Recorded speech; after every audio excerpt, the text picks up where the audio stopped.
Hello, my name is Dante Renee, and welcome to the 10 Room Bizarro YouTube page where I talk about films that I believe need to be talked about more. Tonight's film is 1979's Cheerleaders Wild Weekend. This stars Kristen DeBell, who I believe was in the adult Alice in Wonderland, and it says on the front, "It'll grab you by the pom-poms," right in the bottom there. This is the back of the Code Red DVD release of this film, and I believe they just released it on Blu-ray as well. This is very rare because all of Code Red DVD's releases are limited edition and rare. And here it is, Cheerleaders Wild Weekend.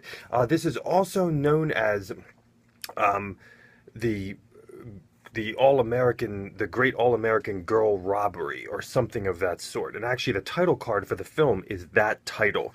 But this was an alternate title piece. Now, you can see that those two titles are pretty diametrically opposed. The Great All-American Girl Robbery and Cheerleaders Wild Weekend. I mean, they have totally different connotations, or totally different vibes or feels, and that's exactly the kind of film that you're about to enter into. Whenever you can see a film that has various titles, various ways of marketing or representing the film, you know for a fact that the film is going to be doing something cross-genre, so to speak. Like there was a film that I recently reviewed called The Single Girls.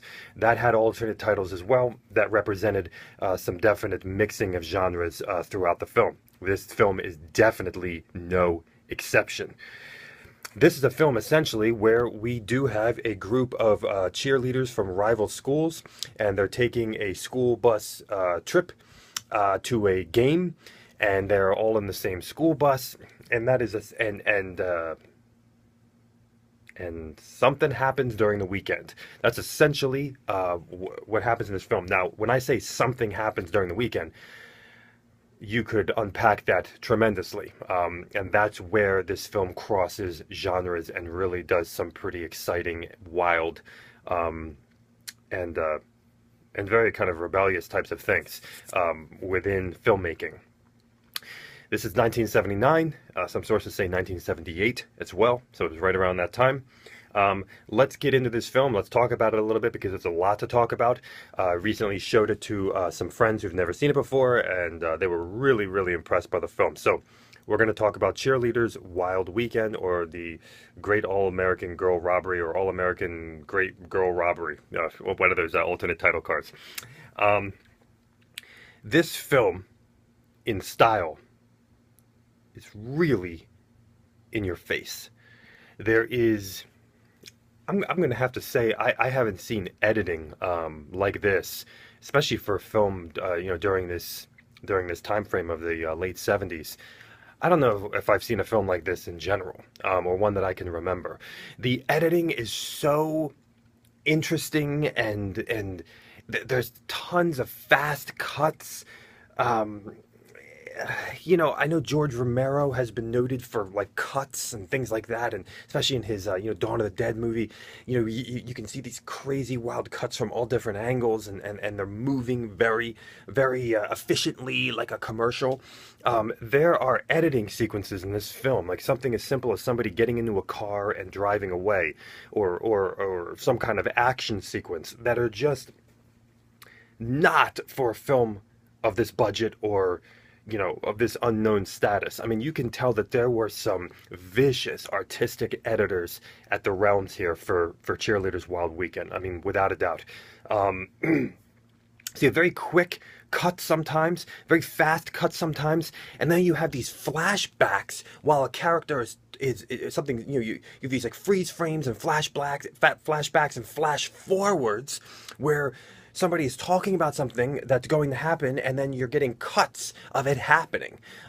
This is a really stylistically done, edited film. There were two editors in the film I could see from the credits, and definitely, there's a high energy to the editing, from all different angles, all different perspectives. It's really impressive, and very fast, very wild. It's not for that whole film, but it's for definitely some necessary sequences during the film. And it could be very jarring at times too. It's almost at times a Texas Chainsaw Massacre-ish, Tobe Hooper's original. So You have that editing style in here. The music of this film really represents the diversity of this film because we have this kind of great piece of music, this electronic synth score that's on the menu screen. That almost sounds, really 70s exploitation, sexploitation, erotic, maybe even porno-ish in a way, adult filmish. And then you'll have these psychedelic type sequences through the film or 70s rock sequences in the film of score. And then you'll have these very, very dark horror cues throughout the film or horror atmosphere throughout the film or these very bizarre sound effects or sound design that's dark and without melody and cacophonous at times, like Tobe Hooper's Texas Chainsaw Massacre at times. I mean, not exactly to that level, but you can. The music is it's all over the place, and it represents the all over the placeness of this film. I don't want to give away anything about this film because that's part of the joy of it. But I will say that this Cheerleaders Wild Weekend is not exactly what you're expecting at all. And I will say that this is a film I don't even know how in the world they marketed this film, because I could see a lot of people being upset coming to this film for a particular reason and not getting what they wanted completely, but they're going to be getting it in pieces. And that's what's something that's really impressive about this movie, is that there's like no regard for genre in this film. I could see horror fans liking this film, okay? I could see sexploitation fans liking this film. I could see cheerleader fans liking this film. I could see teen-sploitation films liking this film, lovers. So it's all in here. I could see just exploitation, crime, action fans liking this film. And then even like the kind of rape revenge fans liking this film. So it's all over the place here. There's even some blaxploitation in this film. There's even a vibe of almost a women in prison vibe in this film as well. It's all over the place. Now, this is a film that without a doubt would never be made today. Okay, this is a very politically incorrect film in many regards, to our 2016 standards. Okay, and that's what's so beautiful about the movie in many regards, because it's in tone. This is a film that would not be deemed socially acceptable. I could see it being banned because of the tones that are mixing throughout the film. Now, Rob Zombie, a modern day director today, really kind of, the MPAA had a field day on his film, The Devil's Rejects, because of those mixing of tones throughout the film. And that is exactly the kind of situation, these are the kind of situations that I'm talking about in Cheerleaders Wild Weekend. There are mixings of tones that shouldn't be, that are slightly daring and could be looked at as socially, harmful. The mixing of tones in this film. And then when we talk about the sexuality of this film, this is a film that really is high on the cheerleader sexuality in this particular film. Now all the cheerleaders are very attractive, very sexually attractive. They represent diversity, also racial diversity, which is very impressive for a cheerleader type film like this, and especially in California or something. But you definitely have class levels that are represented also amongst the different cheerleading squads as well, which is very interesting at the beginning of the film.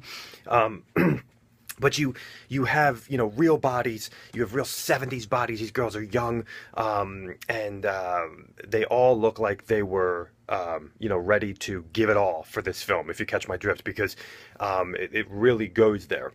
We have, obviously, we have a lot of topless nudity in this film. We also have bottomless back nudity in this film, almost really up close and personal mooning types of situations. We have lesbianism in the film, a lesbian bath sequence that's almost a near rape from an older woman to a younger woman, almost that women in prison type of vibe. And we have just a lot of sexuality, a lot of kind of lurid story pieces involving used cheerleader underwear.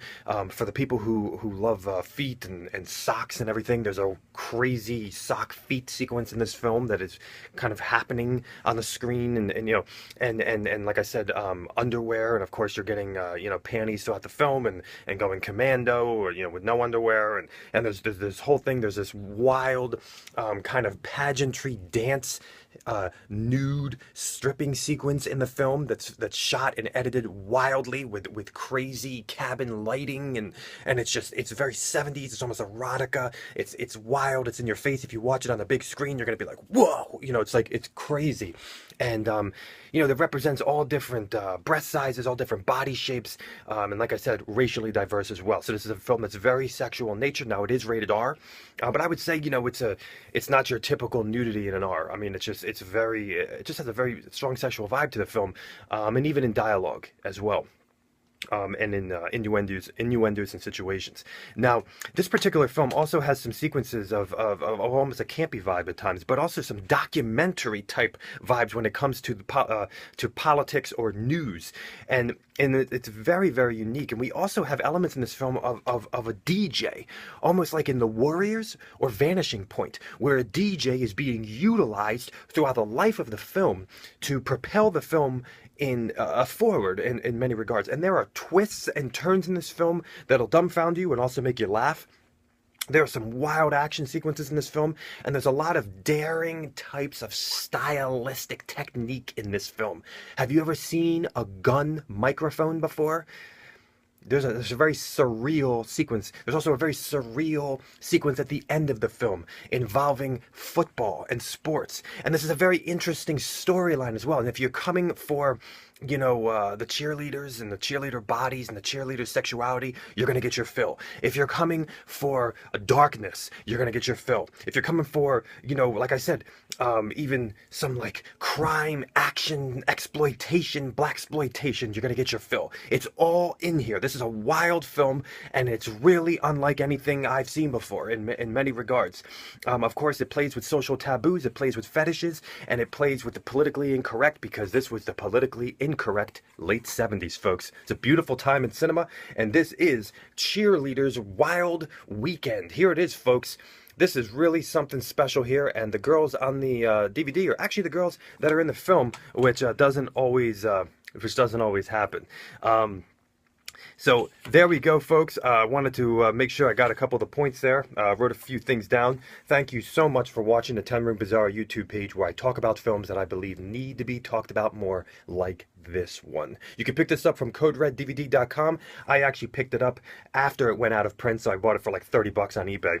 But the Blu-ray just got released, so you never know. I might get that, because I'd love to see how beautiful the transfer is going to look.